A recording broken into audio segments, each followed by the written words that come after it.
जय श्री कृष्ण मित्रों, स्वागत है आपका अपने चैनल सच्चा ज्ञान टीवी में। आज हम लेकर आए हैं बेईमान भाई की कहानी। अगर आपको हमारी ये कहानी पसंद आए तो कृपया वीडियो को लाइक करके चैनल को सब्सक्राइब करें और बेल आइकन को जरूर दबाएं। तो चलिए दोस्तों, कहानी की तरफ बढ़ते हैं। उस सुबह हवा में कुछ अजीब सी खामोशी थी। सूरज तो हमेशा की तरह उगा था, लेकिन रोशनी में वो गर्मी नहीं थी जो घर को जगाती थी। आंगन के बीचों बीच मिट्टी का फर्श था, जहां आमतौर पर दोनों भाई साथ बैठकर चाय पीते थे, पर आज कुर्सी खाली थी। राकेश अकेला बैठा था, बाएं हाथ में ठंडी होती चाय और दाईं में बासी अखबार। उसके सामने की दीवार पर टंगी घड़ी टिक टिक कर रही थी, लेकिन समय जैसे ठहर गया था। दरवाजे पर पड़ी जोड़ी चप्पलों में धूल जम गई थी, वही चप्पल जो उसका छोटा भाई रवि हर सुबह पहनता था जब बाजार जाता था। राकेश ने चाय का प्याला उठाया, एक घूंट लिया और फिर मेज पर पटक दिया। चाय में मिठास नहीं थी, जैसे जिंदगी में भी अब स्वाद नहीं बचा था। कुछ दिन पहले तक दोनों भाई हंसी मजाक में झगड़ते थे, पर अब राकेश को लगता था कि उनके बीच कोई ऐसी दीवार खड़ी हो गई है जो ना दिखती है ना गिरती है। रवि पिछले कुछ महीनों से बदल गया था।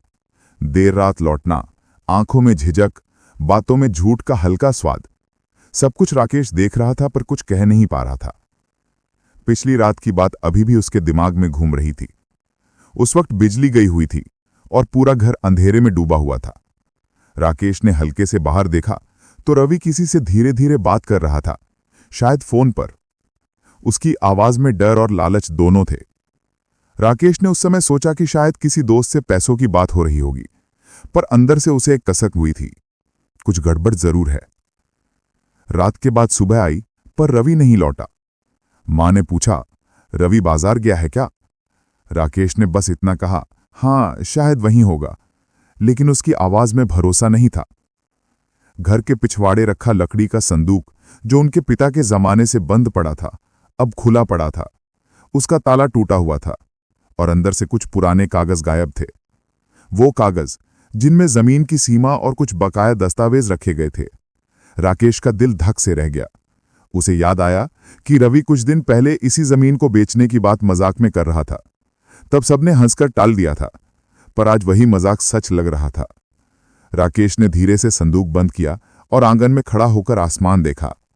उसके दिमाग में सवालों का तूफान था। क्या उसका छोटा भाई सच में उस हद तक जा सकता है?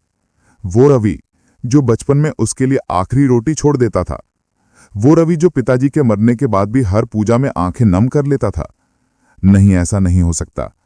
पर फिर ताले का टूटा होना, गायब दस्तावेज और गायब भाई, ये सब झूठ भी तो नहीं थे। दोपहर तक किसी ने दरवाजा नहीं खटखटाया। राकेश बार बार दरवाजे के बाहर झांकता, सड़क तक जाता और फिर लौट आता। हर बार कदमों की आहट सुनाई देती, लेकिन जब दरवाजा खोलता तो हवा के अलावा कुछ नहीं होता। वो बेचैन हो उठा।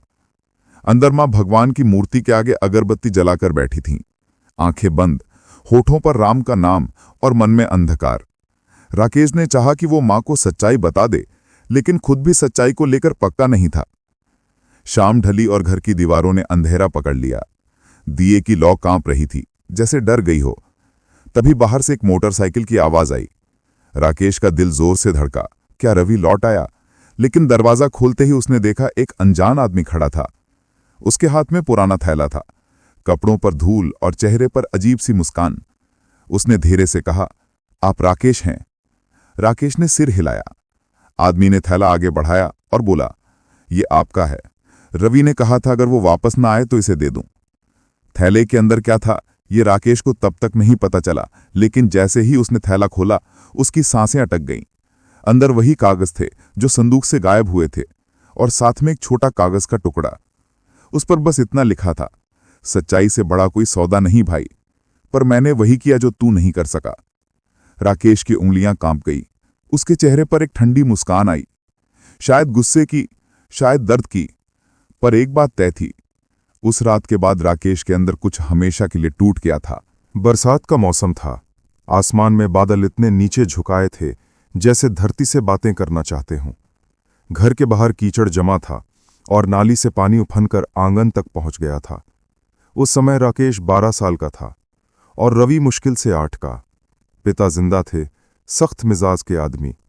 उनके हाथ में जब भी डंडा रहता, घर में सन्नाटा फैल जाता। पर फिर भी उस सन्नाटे के बीच माँ की धीमी गुनगुनाहट और दोनों भाइयों की हंसी किसी तरह घर को जिंदा रखती थी। उस दिन भी सुबह से बारिश हो रही थी। माँ ने दोनों को आवाज दी, पढ़ाई कर लो बेटा, आज खेत जाना नहीं है। राकेश किताब लेकर बैठ गया, लेकिन रवि की नजर बार बार खिड़की के बाहर पड़ रही थी, जहां बच्चे बारिश में खेल रहे थे। राकेश ने टोका, जा मत, बापू को पता चला तो मार पड़ेगी। रवि मुस्कुराया, थोड़ी देर ही तो है, और अगली ही पल वो नंगे पांव बाहर भाग गया। मिट्टी में लथपथ, बाल भीगे हुए, आंखों में चमक। उसे देखकर लगता था जैसे बारिश उसी के लिए बरस रही हो। जब पिता लौटे तो रवि के कपड़ों से कीचड़ टपक रहा था। उन्होंने बिना कुछ कहे उसे एक थप्पड़ जड़ दिया। राकेश चुपचाप खड़ा देखता रहा। उस दिन पहली बार रवि की आंखों में आंसू नहीं थे, बल्कि एक गुस्सा था, छोटा सा पर जिंदा। रात को जब सब सो गए, रवि ने धीरे से कहा, भैया, मैं बड़ा होके कुछ बनूंगा, ताकि कोई मुझे ऐसे मारे नहीं। राकेश ने उसके सिर पर हाथ रखा, तू बड़ा होगा तो मैं तेरे साथ रहूंगा। दोनों भाई एक ही चादर में सिमट गए। उस वक्त किसी को क्या पता था कि वही चादर आगे चलकर दो हिस्सों में फट जाएगी। कुछ साल बीते और पिता का देहांत हो गया। घर की जिम्मेदारी अचानक राकेश के कंधों पर आ गिरी।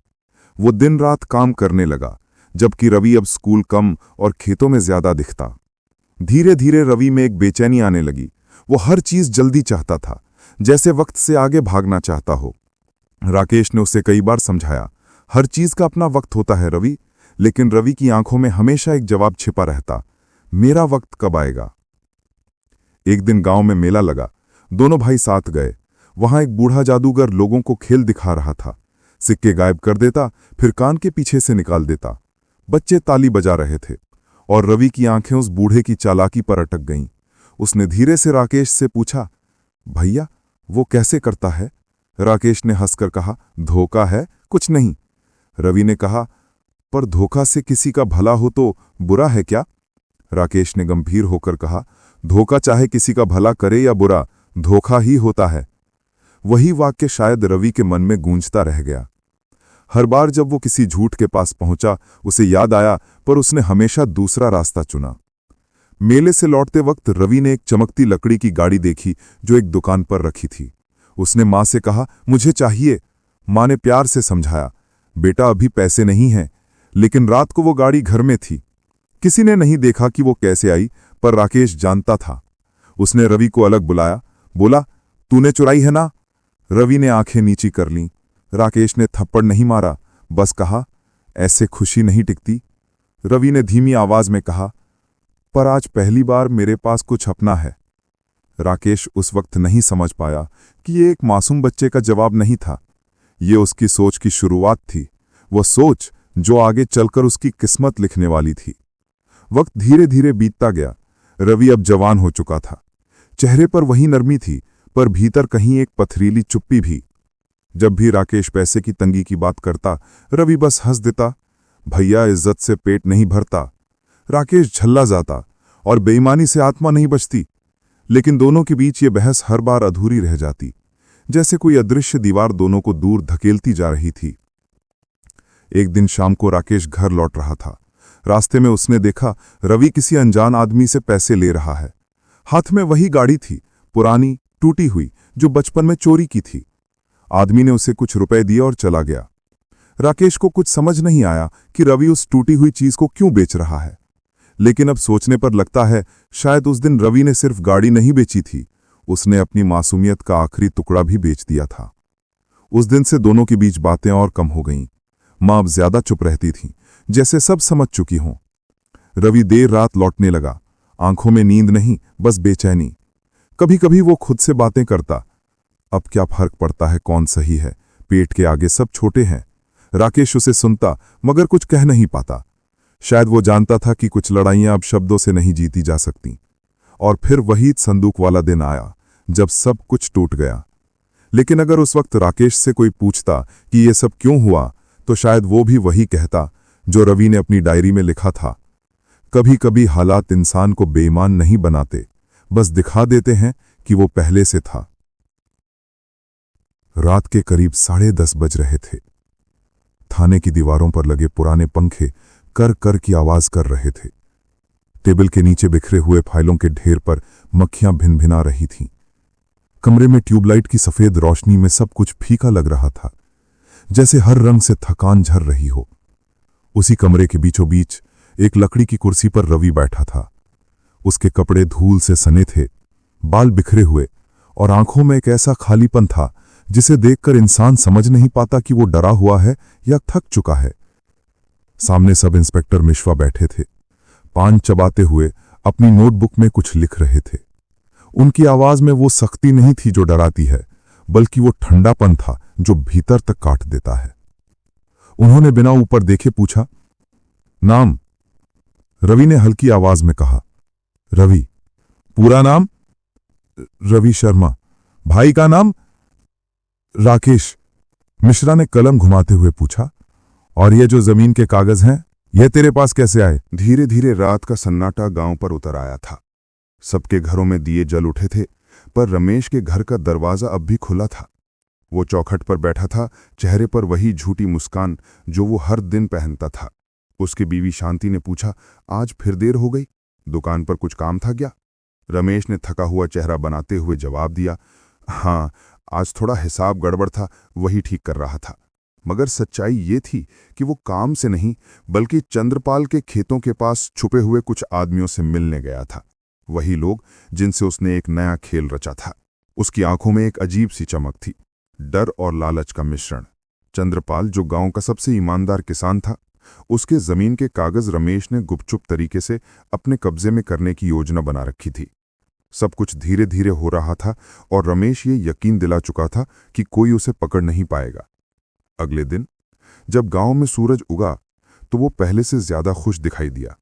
सबको मिठाई बांटते हुए बोला, भगवान की कृपा से दुकान में बहुत मुनाफा हुआ है। गांव वालों ने बधाई दी, मगर कुछ लोगों की नजरों में शक था, खासकर बुजुर्ग हरिनाथ की। उन्होंने रमेश की आंखों में झांका और धीरे से कहा, बेटा, जिस धन में झूठ हो उसमें चैन नहीं होता। रमेश मुस्कुरा दिया, मगर भीतर से जैसे किसी ने दिल पर कील ठोक दी हो। शाम को जब वो दुकान बंद करने लगा तो एक लड़का भागता हुआ आया और बोला, रमेश भैया, चंद्रपाल चाचा बहुत गुस्से में हैं, कहते हैं कि उनके जमीन के कागज गुम हो गए हैं। रमेश का दिल धक से रह गया। उसने तुरंत अपना चेहरा सामान्य किया और बोला, अरे इतनी बड़ी बात है, चल मैं भी चलता हूं। दोनों वहां पहुंचे तो भीड़ लगी थी। चंद्रपाल चिल्ला रहे थे, मेरी जमीन के कागज किसी ने चोरी कर लिए हैं। रमेश ने सामने आकर कहा, अरे चाचा, आप परेशान मत हो, शायद कहीं रख दिए होंगे।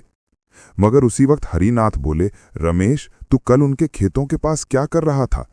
वहां सबकी नजरें अचानक रमेश पर टिक गईं। वो थोड़ा हड़बड़ा गया, फिर जोर से हंसकर बोला, अरे बाबा, उधर से तो मैं रोज गुजरता हूं, उसमें कौन सी बड़ी बात है। मगर अब हवा बदल चुकी थी। सबकी निगाहें उसके चेहरे को पढ़ने लगी, जैसे किसी झूठे ग्रंथ के पन्ने पलटे जा रहे हों। चंद्रपाल ने कहा, अगर तू सच बोल रहा है तो तू भी हमारे साथ चल, हम सब खेत और घर की तलाशी लेंगे। रमेश के चेहरे की मुस्कान अब गायब थी। उसकी हथेलियां पसीने से भीग गईं। वो मन ही मन सोच रहा था कि अगर अब कागज मिल गए तो सब खत्म हो जाएगा। उसने भीतर ही भीतर एक योजना बनाई। बोला, चाचा ठीक है, मैं भी चलता हूं, लेकिन पहले दुकान का ताला लगा कर आता हूं। भीड़ में किसी को शक नहीं हुआ और वो भागकर दुकान के पीछे के रास्ते से निकल गया। अंधेरे में वो उस पुराने पीपल के पेड़ के पास पहुंचा जहां उसने वे कागज एक मिट्टी के घड़े में दबाए थे। जैसे ही उसने घड़ा खोला, पीछे से किसी ने कहा, इतनी जल्दी याद आ गया, कहां छुपाए थे? रमेश ने पलट कर देखा। वो हरिनाथ थे, हाथ में लालटेन लिए खड़े थे, चेहरे पर ठंडी मुस्कान थी। रमेश के होंठ सूख गए। उसने हकलाते हुए कहा, मैं तो बस देख रहा था, कोई और तो नहीं छिपा गया? हरिनाथ ने कहा, बेटा, झूठ की मिट्टी में बोए बीज कभी फल नहीं देते। तू अब भी मान ले तो शायद भगवान माफ कर दे। मगर रमेश अब सुनने की हालत में नहीं था। वो भागा और हरिनाथ ने पीछे से सिर्फ इतना कहा, भाग ले बेटा, मगर याद रख, बेईमानी की रफ्तार हमेशा सच की चाल से हार जाती है। उस रात रमेश ने सारा सबूत जलाने की कोशिश की, पर तभी एक तेज हवा चली और घड़ा उलट गया।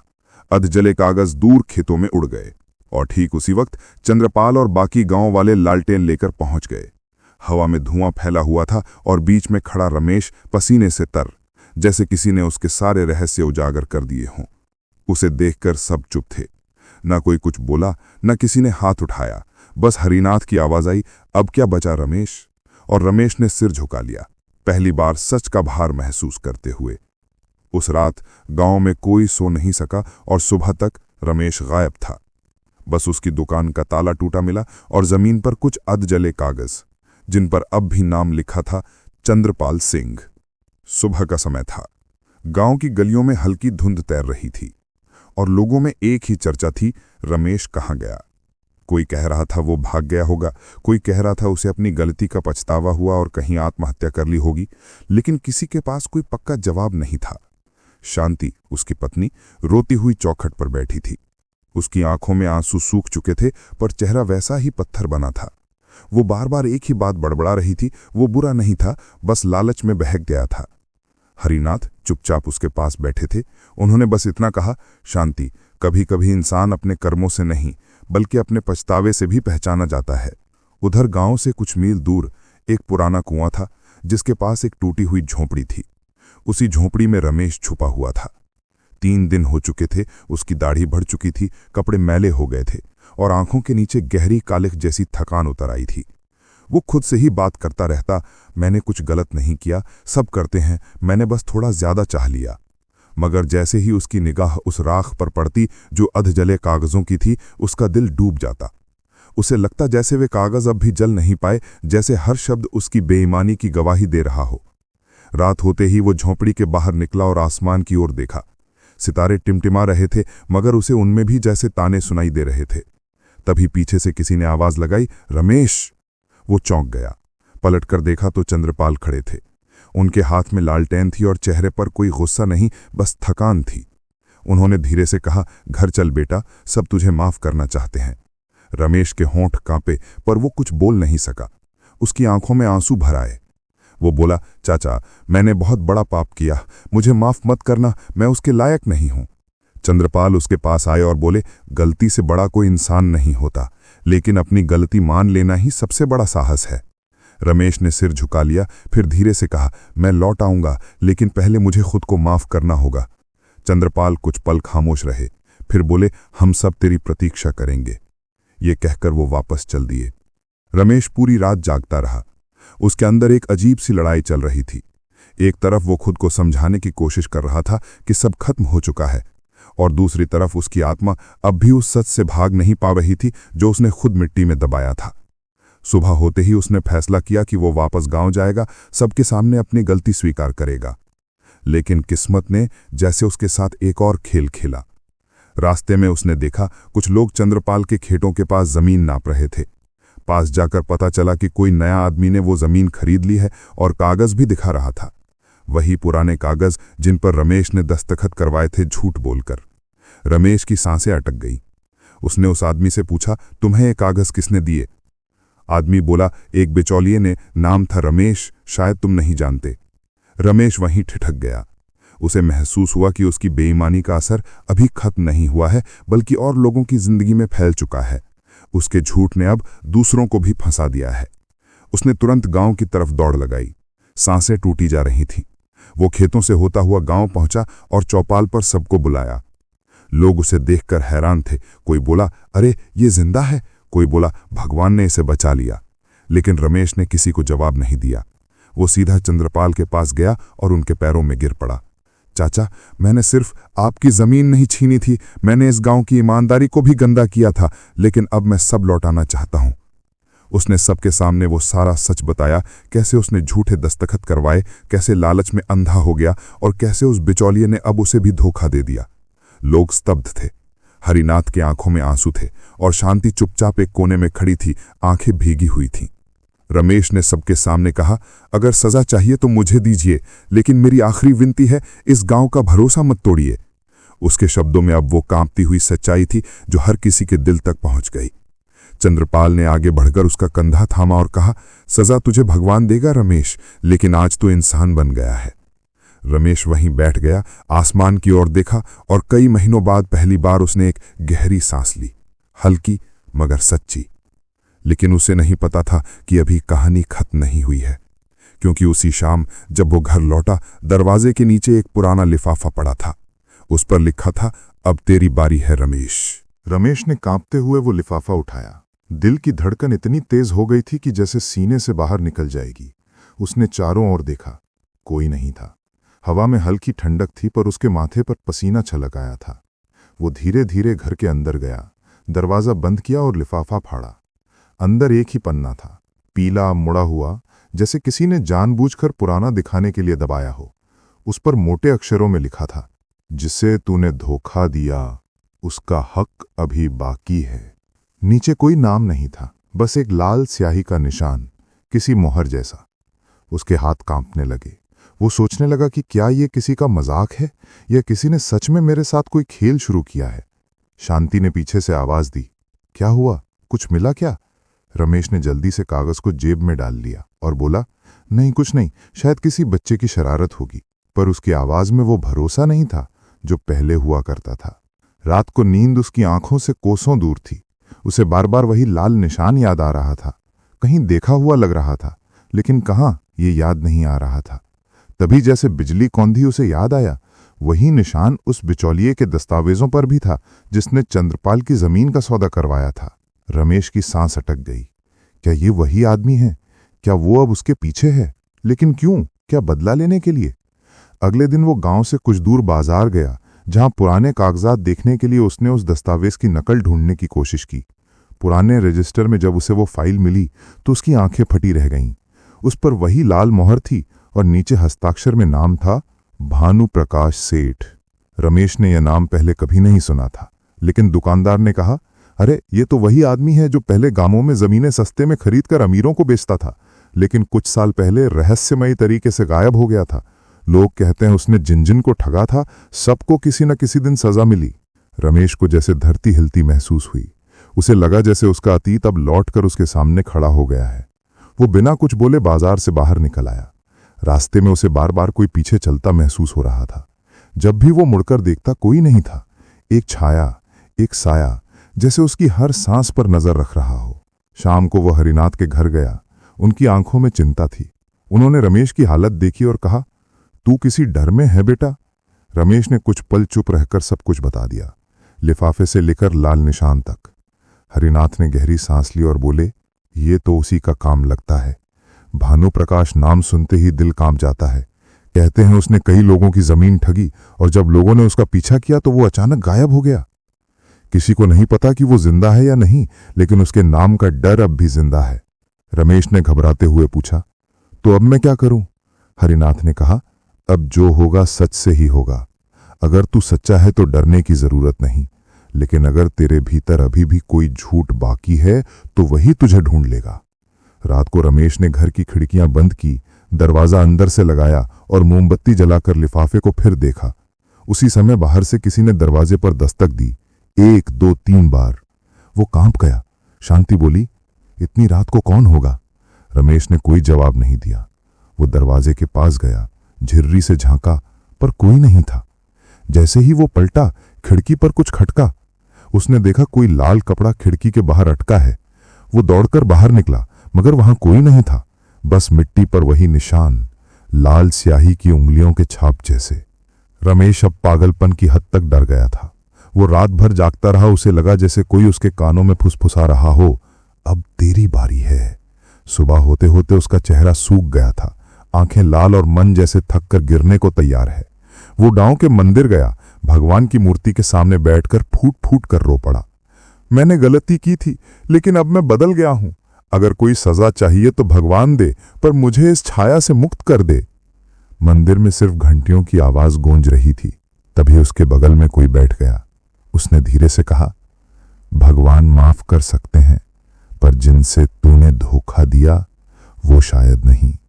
रमेश ने मुड़कर देखा, वही लाल मोहर वाला आदमी खड़ा था, चेहरे पर मुस्कान और आंखों में अंधेरा। भानु प्रकाश सेठ। रमेश की आवाज फट गई। आदमी ने बस इतना कहा, अब गिनना शुरू कर रमेश, क्योंकि सजा अभी शुरू हुई है। रमेश की सांस जैसे वहीं अटक गई। उसकी आंखें फैल गईं, होठ सूख गए। वो पीछे हटने की कोशिश कर रहा था, पर उसके पैर जमीन से जैसे चिपक गए हों। भानु प्रकाश धीरे धीरे उसकी तरफ बढ़ा।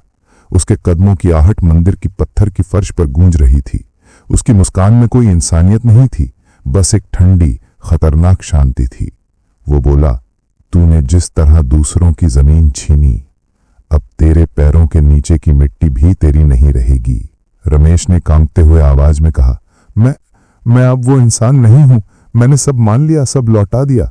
भानुप्रकाश ने ठंडी हंसी हंसते हुए कहा, हाँ, लौटा दिया तूने, पर क्या तूने वो लौटा दिया जो लोगों ने खोया?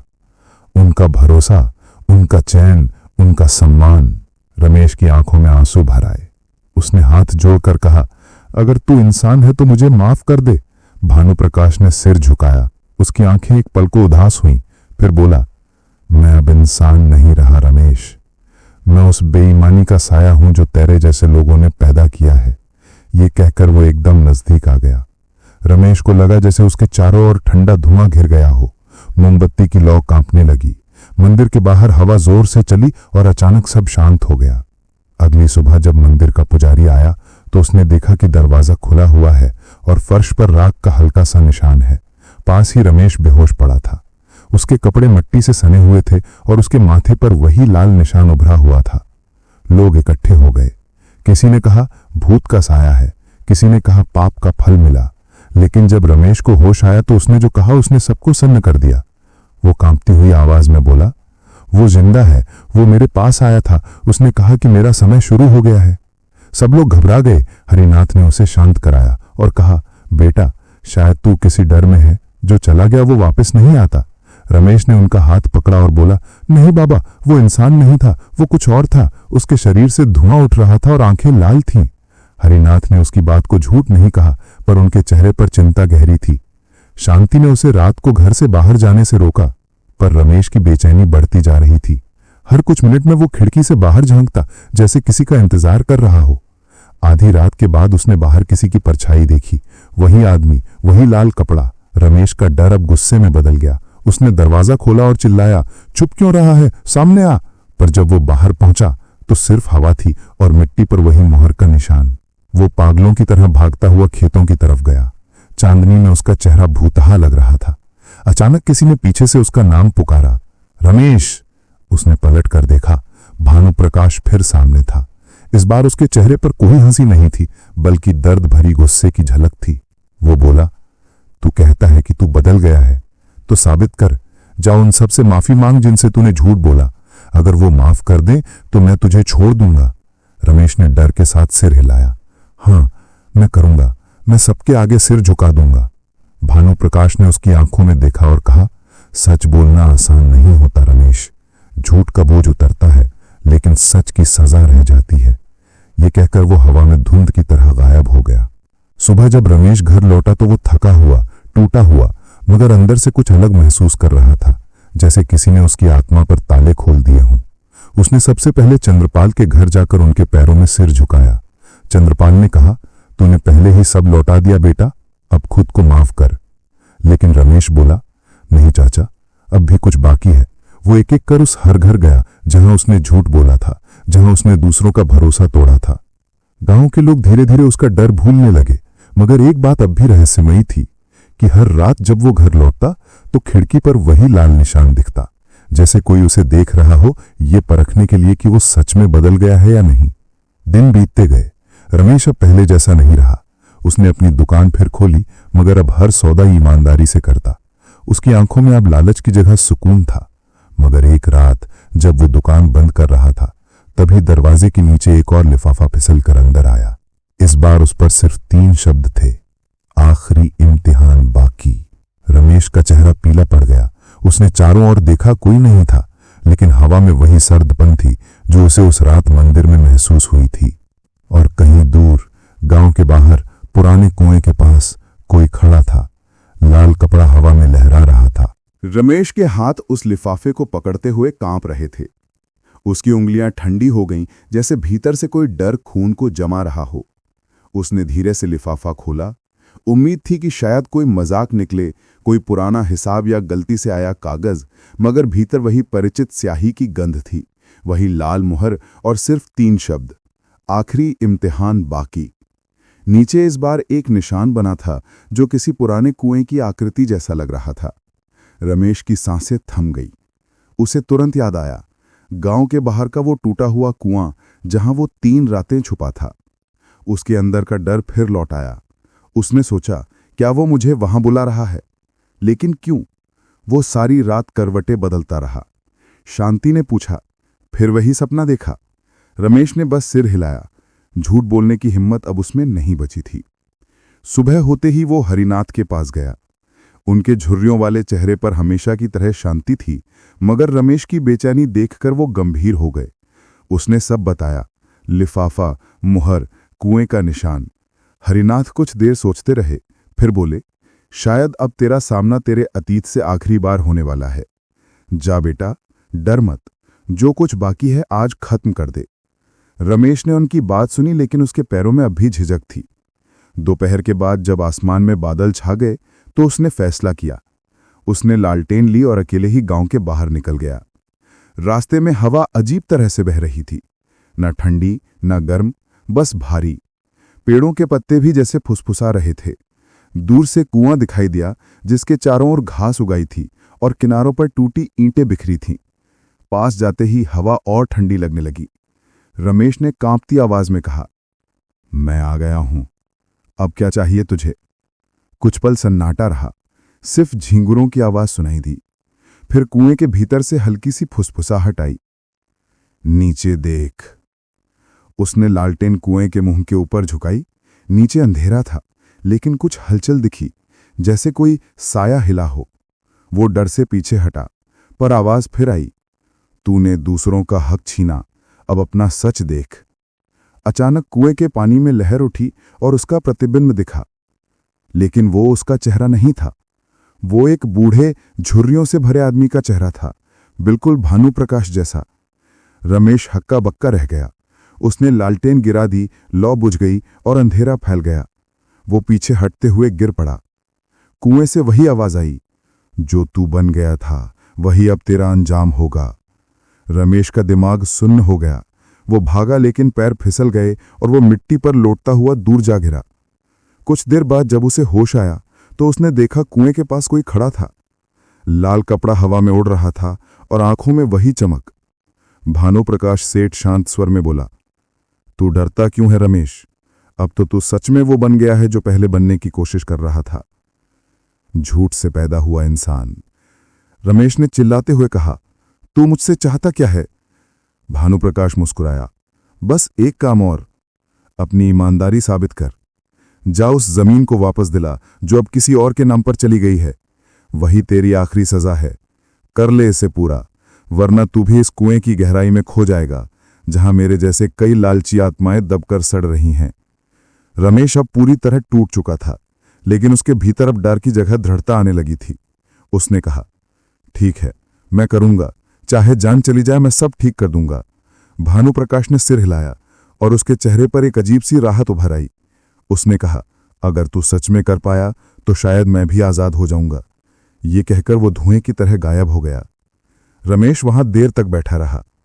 हवा में गंध थी, मिट्टी और राख की। उसे लगा जैसे कोई उसके कान में कह रहा हो, अब तेरे पास वक्त कम है। वो तेजी से गांव लौटा और उसी रात जमीन के नए मालिक को खोजने की कोशिश शुरू की। सुबह तक उसने पता लगा लिया। अब वो जमीन शहर के एक व्यापारी मधुसूदन अग्रवाल के नाम हो चुकी थी। उसने उसी दिन शहर जाने का निश्चय किया। जब वो पहुंचा तो वहां बड़े बड़े बंगले और दफ्तर देख वो हैरान रह गया।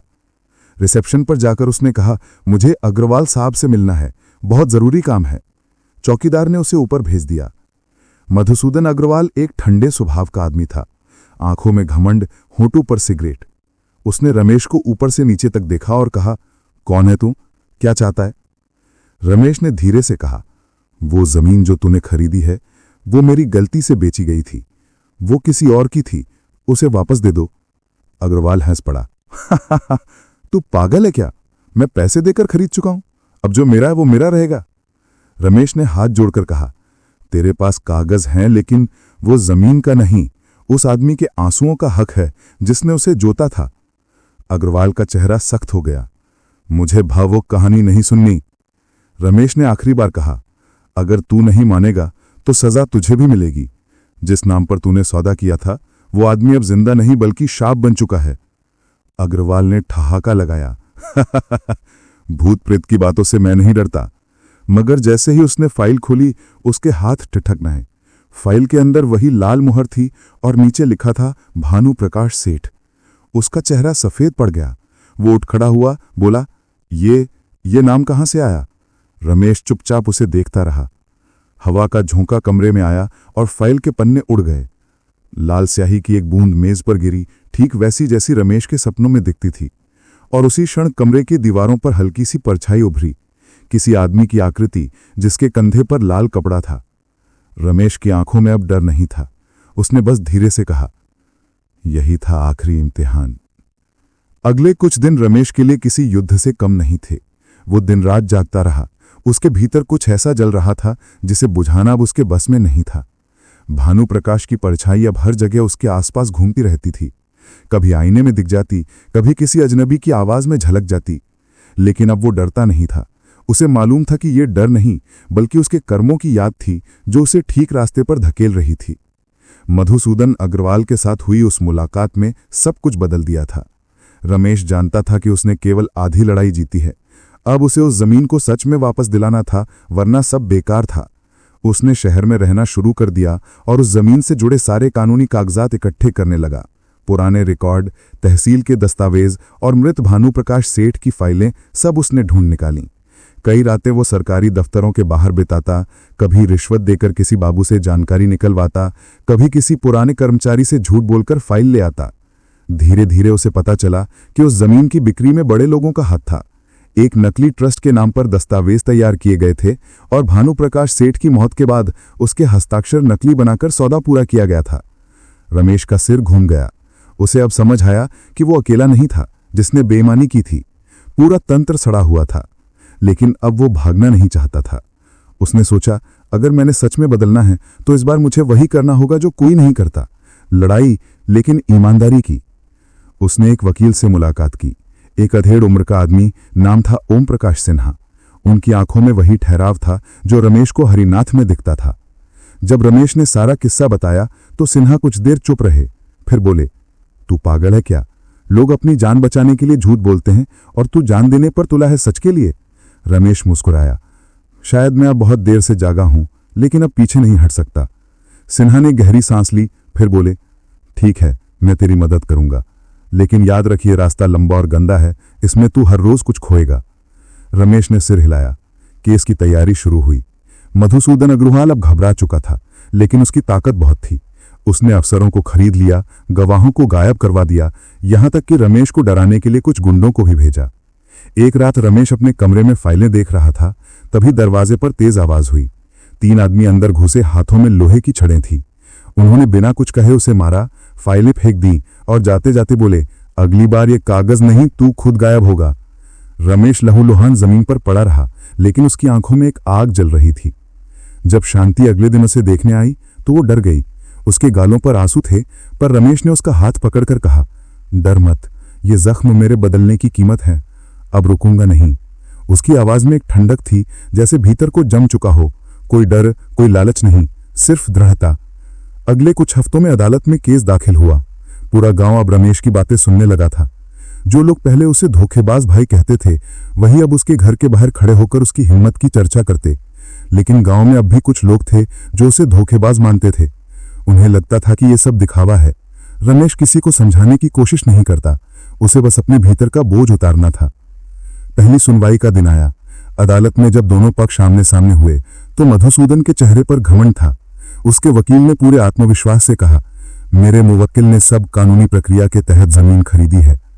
लेकिन जैसे ही रमेश ने वो पुराना दस्तावेज पेश किया जिसमें भानु प्रकाश की असली मुहर और उसके असली हस्ताक्षर थे, अदालत में सन्नाटा छा गया। न्यायाधीश ने उसे गौर से देखा और पूछा, तुम ये दस्तावेज कहां से लाए? रमेश ने शांत स्वर में कहा, जहां सब कुछ शुरू हुआ था, उस कुएं के पास। सभी लोग चौंक गए। सिन्हा ने तुरंत बात संभाली, महोदय, इसका अर्थ प्रतीकात्मक है, लेकिन यह दस्तावेज असली है। न्यायाधीश ने जांच का आदेश दे दिया। उस रात रमेश फिर उसी कुएं के पास गया। हवा शांत थी, आकाश बादलों से ढका था। उसने कहा, मैंने शुरुआत कर दी है, अब अंत भी वही करेगा जो तू चाहता था। तभी पीछे से किसी ने धीरे से कहा, तू अब सही रास्ते पर है। रमेश पलटा, वहां कोई नहीं था, बस लाल कपड़े का एक टुकड़ा उड़कर उसके पैरों के पास आ गिरा। उसने उसे उठाया, आंखें बंद की और पहली बार दिल से मुस्कुराया। अगली सुनवाई में सब कुछ साफ हो गया। जांच में साबित हुआ कि दस्तावेज फर्जी थे और जमीन का सौदा पूरी तरह गैरकानूनी था। अदालत ने आदेश दिया कि जमीन वापस उस ट्रस्ट को दी जाए जो भानु प्रकाश ने गरीब किसानों के लिए बनाया था। मधुसूदन को जेल की सजा मिली। जब फैसले के बाद गांव लौटते समय रमेश की चाल भारी थी, मगर मन हल्का। हवा में अब वैसा डर नहीं था जैसा पहले लगता था। जब वह गांव की पगडंडी से गुजरा तो कुछ लोग उसे देखकर सिर झुकाते थे, कुछ चुपचाप खड़े रहते। शायद अब भी यकीन नहीं था कि वही बेईमान भाई अब ईमानदारी का प्रतीक बन चुका है। मगर रमेश को अब किसी की नजर से फर्क नहीं पड़ता था। उसके भीतर जो लड़ाई थी वह जीत चुका था, लेकिन जो वह नहीं जानता था वो यह कि उसकी कहानी अभी पूरी नहीं हुई थी। भले ही अदालत ने इंसाफ कर दिया हो, जिंदगी ने अभी अपना आखिरी सवाल बाकी रखा था। शाम को जब वह घर पहुंचा तो शांति दरवाजे पर खड़ी थी। उसकी आंखों में गर्व और राहत दोनों थे।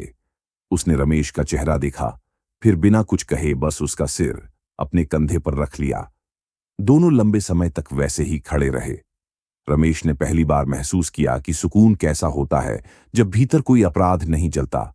उसने धीमे से कहा, सब ठीक हो गया, सब कुछ। शांति ने बस इतना कहा, अब खुद को माफ भी कर दो। रात को जब रमेश सोने गया तो अजीब सी शांति थी। कई महीनों में पहली बार उसे कोई सपना नहीं आया। बस सुबह उठने पर उसने देखा कि खिड़की के पास लाल कपड़े का वही टुकड़ा पड़ा था जो उसे कुएं के पास मिला था। वह मुस्कुराया और उसे अपने पुराने बक्से में रख दिया। लेकिन जब उसने बक्सा बंद करने की कोशिश की तो अंदर से कुछ गिरा, एक पुराना पत्र। उसकी हैरानी की हद नहीं रही जब उसने देखा कि वह वही हस्तलेख था जो पहले वाले लिफाफों पर होता था। पत्र पर लिखा था, सच के बाद भी एक साया रहता है, उसे मिटाना बाकी है। रमेश के माथे पर पसीना आ गया। उसने सोचा शायद ये कोई भ्रम है, लेकिन कागज असली था, स्याही भी वही थी। उसने तुरंत बाहर जाकर देखा, आकाश में बादल घिराए थे, हवा तेज थी, जैसे कोई तूफान फिर आने वाला हो। उसके मन में एक बेचैनी उठी। उसने सोचा, कहीं ये खत्म तो नहीं हुआ? क्या अभी भी कुछ बाकी है? अगले दिन वह हरिनाथ के पास गया। वह मंदिर के आंगन में बैठे तुलसी के पौधे में पानी डाल रहे थे। रमेश ने चुपचाप वह पत्र उनके सामने रख दिया। उन्होंने पढ़ा, फिर कुछ देर तक उसे देखा, जैसे कुछ समझने की कोशिश कर रहे हों। फिर बोले, बेटा, जब आदमी का पाप धुल जाता है तो उसका साया भी साथ नहीं जाता। वो तब तक रहता है जब तक इंसान अपने कर्मों का हिसाब पूरी तरह साफ न कर दे। तूने दूसरों के लिए न्याय तो दिलाया, लेकिन अपने भीतर जो बोझ है वो अब भी बाकी है। रमेश ने पूछा, मतलब? हरिनाथ धीरे बोले, मतलब ये कि तूने गलती मानी, सुधार भी किया, पर अपने आप को कभी माफ नहीं किया। जब तक तू खुद को बेईमान समझता रहेगा, वो साया तेरे साथ रहेगा। अब उसे मिटाने का काम सिर्फ तू कर सकता है। रमेश कुछ नहीं बोला, बस चुपचाप सिर झुकाकर बैठ गया। उस रात वह बहुत देर तक जागता रहा। शांति ने कई बार पूछा, क्या बात है? लेकिन उसने कुछ नहीं कहा। बाहर हवा तेज चल रही थी और उसे लग रहा था जैसे कोई अदृश्य निगाहें उसे देख रही हों। फिर अचानक उसे खिड़की पर दस्तक सुनाई दी। ठक ठक। वह धीरे से उठा, खिड़की खोली, मगर बाहर कोई नहीं था। बस लाल कपड़े का एक कोना उड़कर दूर चला गया। अगले दिन रमेश ने एक फैसला किया। वह उस जमीन पर जाएगा जिसे अब गांव वालों के लिए ट्रस्ट के नाम कर दिया गया था। वह चाहता था कि वहां कुछ अच्छा शुरू हो, ताकि उस जमीन का श्राप हमेशा के लिए मिट जाए। उसने गांव के नौजवानों को इकट्ठा किया और कहा, इस जमीन पर हम एक विद्यालय बनाएंगे, जहां सच्चाई सिखाई जाएगी, किताबों में नहीं, कर्मों में। शुरू में किसी को यकीन नहीं हुआ, मगर धीरे धीरे लोग जुड़ते गए। कुछ ने ईंटें दीं, कुछ ने मजदूरी में हाथ बटाया। कुछ ही हफ्तों में वहां नींव पड़ गई। जब पहली ईंट रखी गई तो रमेश ने हाथ जोड़कर आंखें बंद कीं और मन ही मन कहा, अगर कहीं तू है तो अब चैन से रह। हवा हल्की चली और कुएं की दिशा से घंटी जैसी आवाज आई। समय बीतता गया। स्कूल का ढांचा खड़ा होने लगा। बच्चों की हंसी गांव में गूंजने लगी। रमेश अब हर दिन काम में जुटा रहता। कभी मजदूरों के साथ मिट्टी ढोता, कभी बच्चों के लिए किताबें जुटाता। उसकी पहचान अब बेईमान भाई नहीं रही, लोग अब उसे रमेश भैया कहते। लेकिन एक शाम जब सूरज डूबने को था और वह स्कूल की दीवार पर सफेदी करवा रहा था, तभी उसने दीवार के साए में किसी को खड़ा देखा। लाल कपड़े वाला आदमी। वह जड़ हो गया। वह आकृति कुछ देर तक उसे देखती रही, फिर धीरे से आगे बढ़ी। रमेश ने कांपते हुए कहा, तू फिर आया? आवाज आई, नहीं रमेश, इस बार मैं नहीं, तू खुद आया है। अब तेरा साया मिट गया है। तूने वो कर दिया जो मुझे करना चाहिए था, दूसरों के लिए कुछ सच्चा। रमेश के आंसू बह निकले। आकृति मुस्कुराई, धीरे धीरे धुएं में बदलने लगी और हवा में घुल गई। रमेश वहीं खड़ा रहा। आंसुओं के साथ हंसी उसके होंठों पर थी। उसके कानों में बस वही आवाज गूंज रही थी, अब तू आजाद है। रात हुई तो आसमान साफ था और चांदनी जमीन पर ऐसे गिर रही थी जैसे कोई नई शुरुआत का आशीर्वाद। रमेश ने आसमान की ओर देखा और मन ही मन कहा, शायद यही सबसे बड़ी सच्चाई है। जब इंसान खुद को माफ कर देता है, तभी सच में ईमानदार बनता है। उस रात उसके सपने में फिर कुछ नहीं आया। बस दूर से बच्चों की हंसी की आवाज सुनाई दी और एक लाल कपड़ा जो हवा में उड़ता हुआ आसमान में गुम हो गया। समय गुजरता गया। स्कूल अब गांव की पहचान बन चुका था। दूर दूर से बच्चे वहां पढ़ने आने लगे। हर सुबह जब बच्चों की आवाजें गूंजती तो रमेश के चेहरे पर अजीब सी शांति उतर आती। उसने अपने अंदर का सारा बोझ जैसे वहीं मिट्टी में गाड़ दिया था। वो अब साधारण कपड़ों में घूमता, किसी नेता की तरह नहीं, बल्कि एक मजदूर की तरह जो अपने ही बनाए सपने की दीवारों को हर दिन मजबूत करता था। रात आधी हो चुकी थी। घर के भीतर सन्नाटा ऐसा पसरा था कि घड़ी की टिक-टिक भी किसी चीख की तरह सुनाई दे रही थी। नरोत्तम अपनी चारपाई पर बैठा था, लेकिन नींद उसकी आंखों से कोसों दूर थी। कमरे की दीवारें मानो उसकी हर सांस पर नजर रख रही थीं। हर चीज जैसे कुछ कह रही थी। तिजोरी, दिया, पुरानी तस्वीर, वो डायरी जो अब तक खुली पड़ी थी।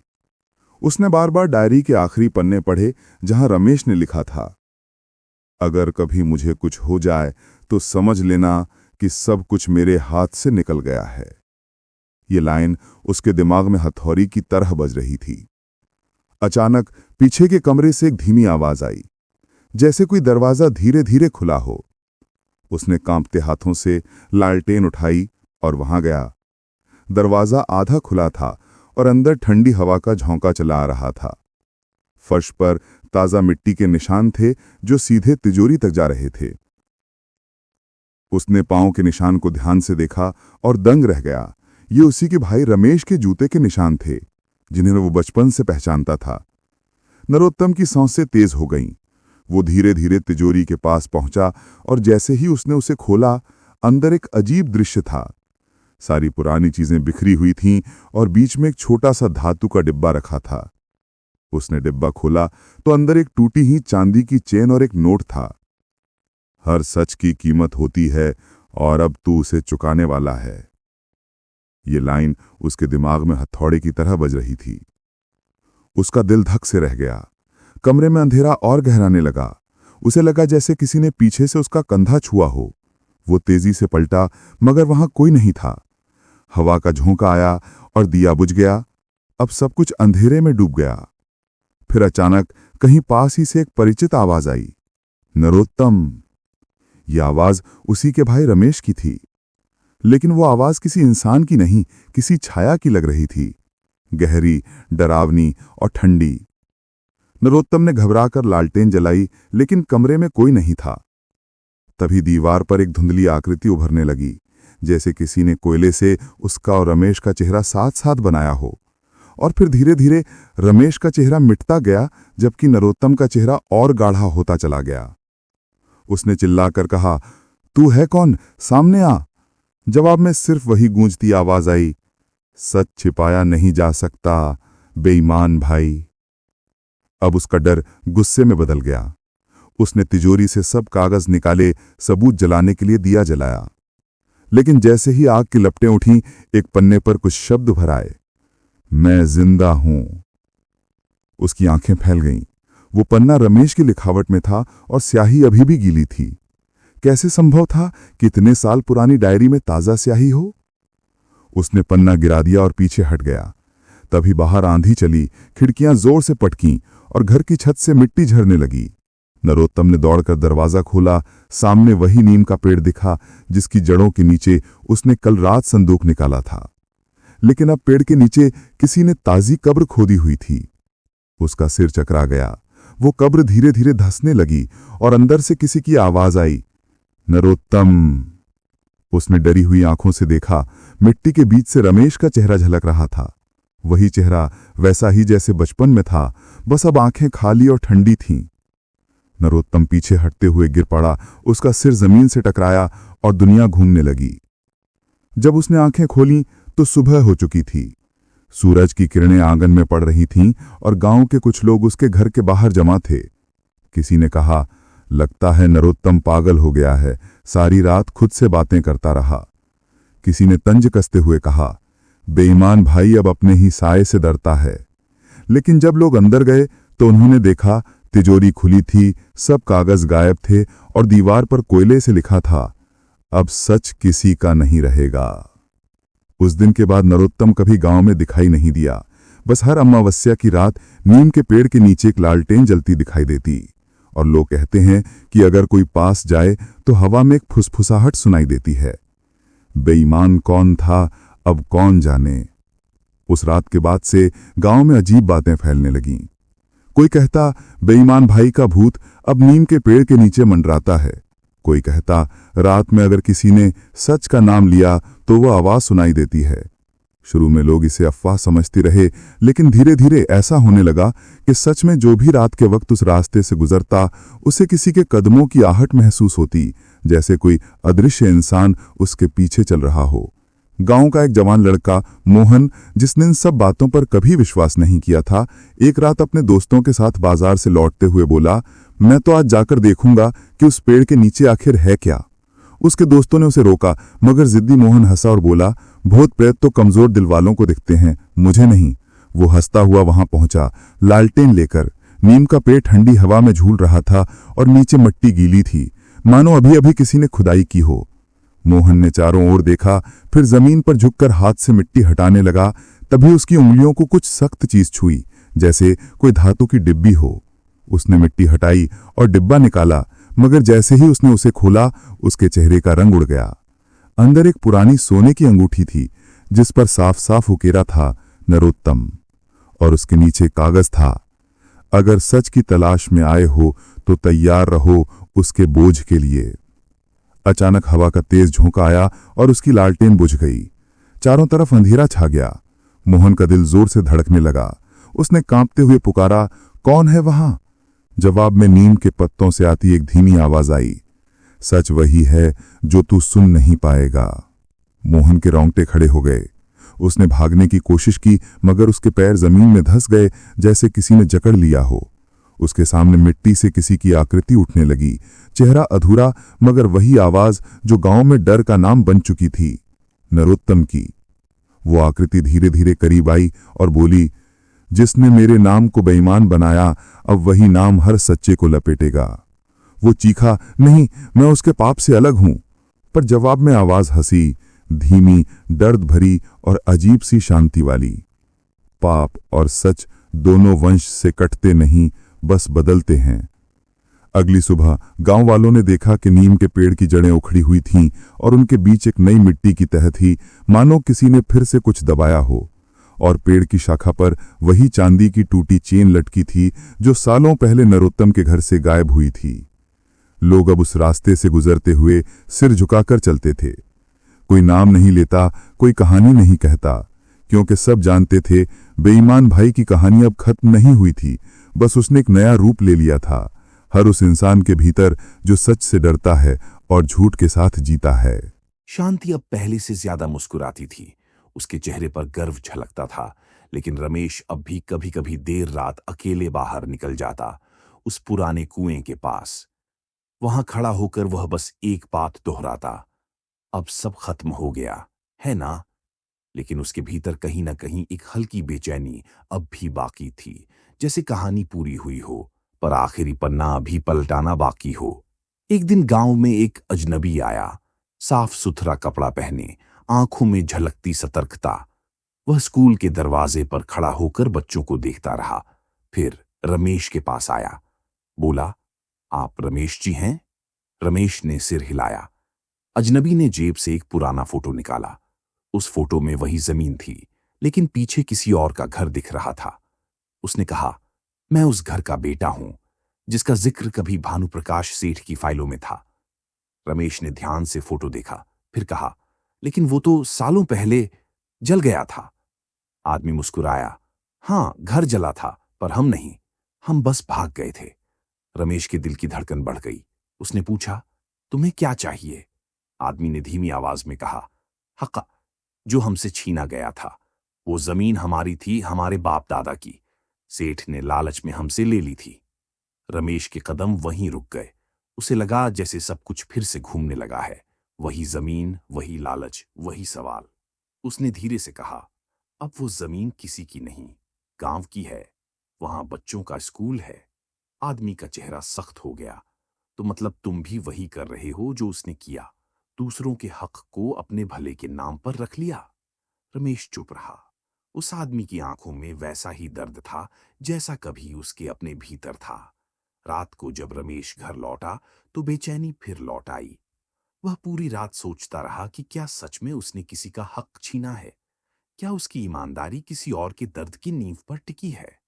सुबह वह उस आदमी से मिलने गया जो अब भी गांव में ठहरा हुआ था। उसने कहा, अगर सच में वो जमीन तेरी है तो सबूत ला। अगर तेरा हक है तो मैं खुद छोड़ दूंगा। कुछ दिन बाद आदमी लौट आया। उसके पास पुराने दस्तावेज थे, मिट्टी में सने, आधे जले हुए, लेकिन पढ़ने लायक। उन पर पुराने जमाने की मुहरें थीं। रमेश ने सब कुछ देखा और फिर गहरी सांस लेकर कहा, सच में ये तो तेरे नाम की है। आदमी ने कहा, तो फिर स्कूल? रमेश ने कुछ पल चुप रहकर कहा, स्कूल वहीं रहेगा, लेकिन नाम तुम्हारे पिता का होगा और जमीन तुम्हारी। उसके इस फैसले ने गांव में हलचल मचा दी। लोग कहने लगे कि रमेश पागल हो गया है, जिसने अपनी जिंदगी बदल दी। वो अब सब कुछ छोड़ रहा है। लेकिन रमेश ने किसी से बहस नहीं की। उसके चेहरे पर वही शांति थी जो किसी साधु के चेहरे पर दिखती है जब वह संसार से ऊब जाता है।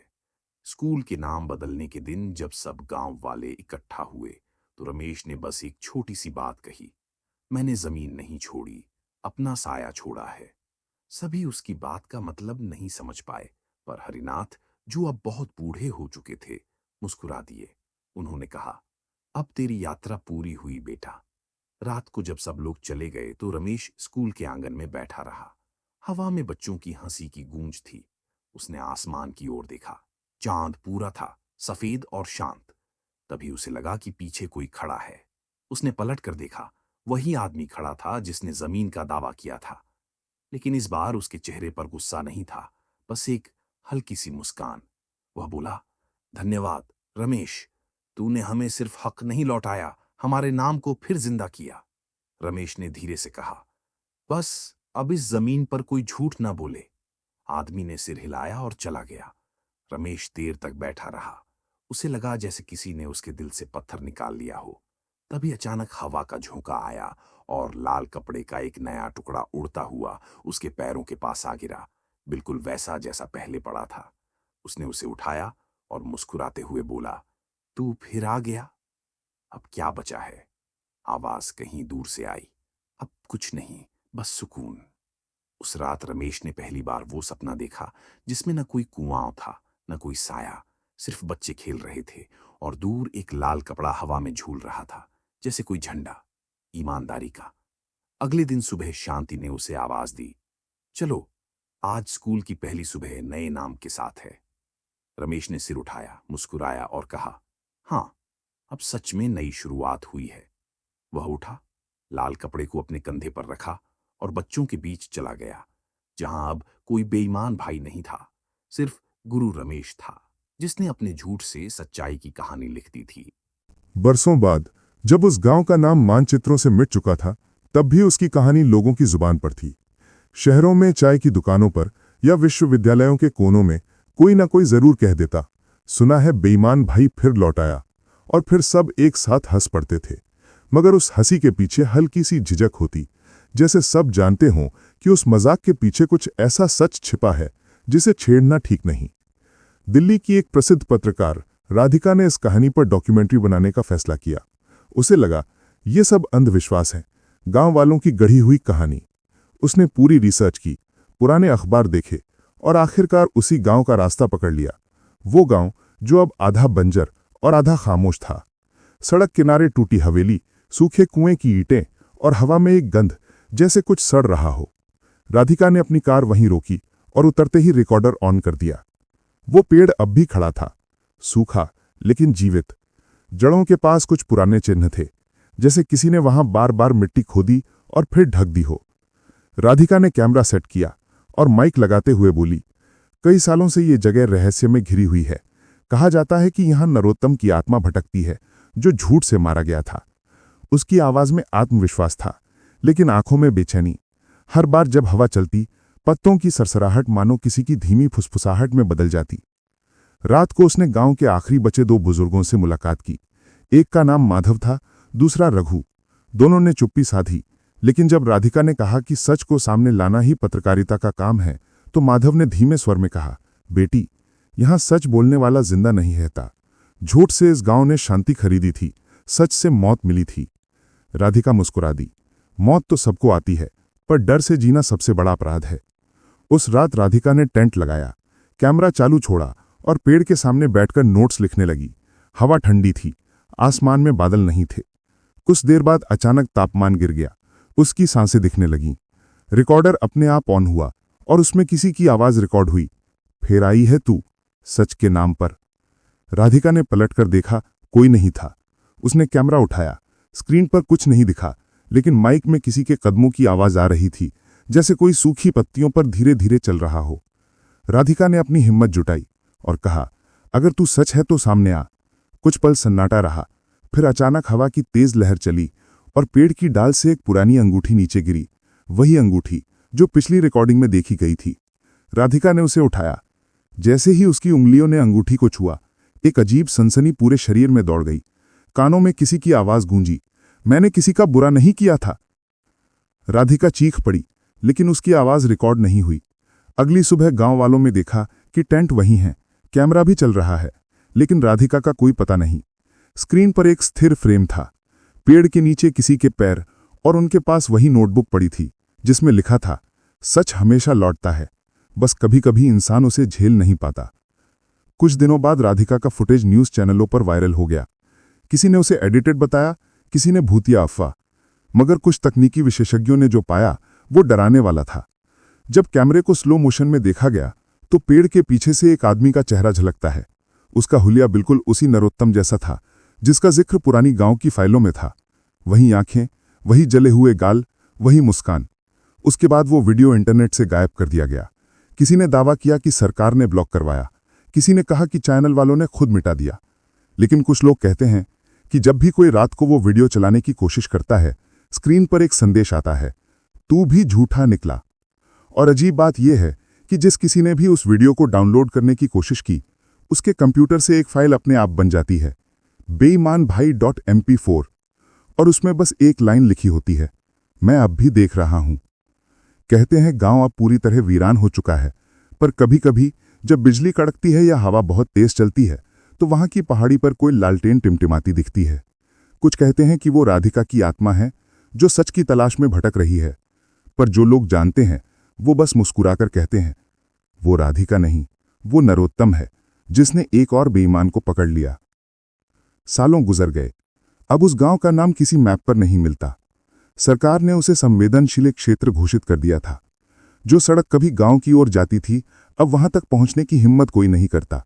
लेकिन अजीब बात यह थी कि कुछ ड्राइवरों ने बताया कि कभी कभी रात को जब धुंध गहरी होती है तो वो रास्ता खुद ही उभर आता है, जैसे किसी को बुला रहा हो, और अगर कोई गलती से उस तरफ मुड़ जाए तो वापस लौटकर कभी वैसा नहीं रहता। दिल्ली में उस रहस्यमयी कहानी पर अब एक फिल्म बनने वाली थी। नाम रखा गया बेईमान भाई द अनटोल्ड स्टोरी। डायरेक्टर था करण मल्होत्रा, जिसे हॉरर और सस्पेंस फिल्मों का उस्ताद माना जाता था। उसने सोचा, अगर राधिका का फुटेज सच है तो इस कहानी में वो सच्चाई है जो दुनिया ने अब तक नहीं देखी। उसने उस गांव का असली लोकेशन खोज निकाला और पूरी यूनिट के साथ शूटिंग की तैयारी शुरू कर दी। लेकिन जैसे ही कैमरे गांव की सीमा में पहुंचे, सिग्नल गायब हो गया। ड्रोन क्रैश करने लगे और हवा में अजीब सिसकियां सुनाई देने लगीं। करण ने इसे लोकेशन का नेचुरल इफेक्ट समझकर हंसी में उड़ा दिया। उसने कहा, भाई असली डर वहीं से आता है जहां यकीन नहीं होता। उसी रात शूटिंग शुरू हुई। पहला सीन था एक पत्रकार का गांव में प्रवेश और एक पुराने पेड़ के नीचे रुकना, लेकिन जैसे ही कैमरा एक्शन बोला, हवा एकदम बंद हो गई। पूरी यूनिट ने महसूस किया कि पेड़ की टहनियां हिल नहीं रही, मगर आवाज किसी के चलने की आ रही है। करण ने साउंड रिकॉर्डर चेक किया, उसमें किसी की फुसफुसाहट थी। ये कहानी मेरी नहीं, तुम्हारी है। टीम में सब हंसने लगे, मगर करण की हंसी जल्द ही गायब हो गई। अगले दिन उसका असिस्टेंट, जो सीन रिकॉर्ड कर रहा था, अचानक गायब हो गया।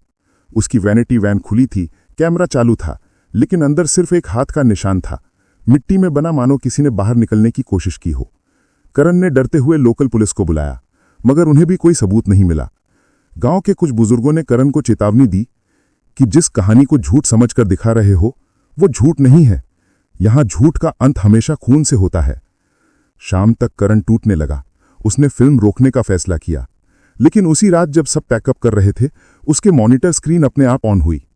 स्क्रीन पर वही दृश्य था, पेड़, नीम की जड़ें और उनमें से रिश्ता लाल पानी। आवाज आई, राधिका नहीं लौटी थी, मैं उसे ले गया था। करण के हाथ कांपने लगे।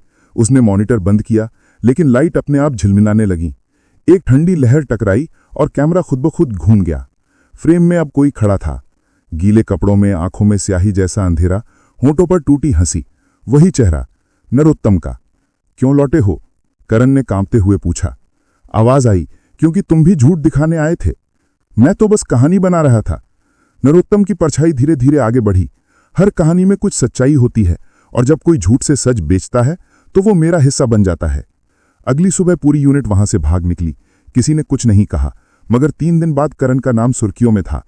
प्रसिद्ध डायरेक्टर लापता, लोकेशन पर केवल कैमरा और खून के निशान मिले। पुलिस ने जब कैमरे की फुटेज चलाई तो आखिरी क्लिप में करण खुद पेड़ के नीचे खड़ा दिखाई दिया। उसके चेहरे पर वही टूटी मुस्कान थी और उसने कैमरे की ओर देखा। अब ये कहानी मेरी नहीं रही, ये बेईमान भाई की है। फिल्म कभी रिलीज नहीं हुई, लेकिन कुछ महीनों बाद नेट पर एक अनाम चैनल पर वही फुटेज अपलोड हो गई।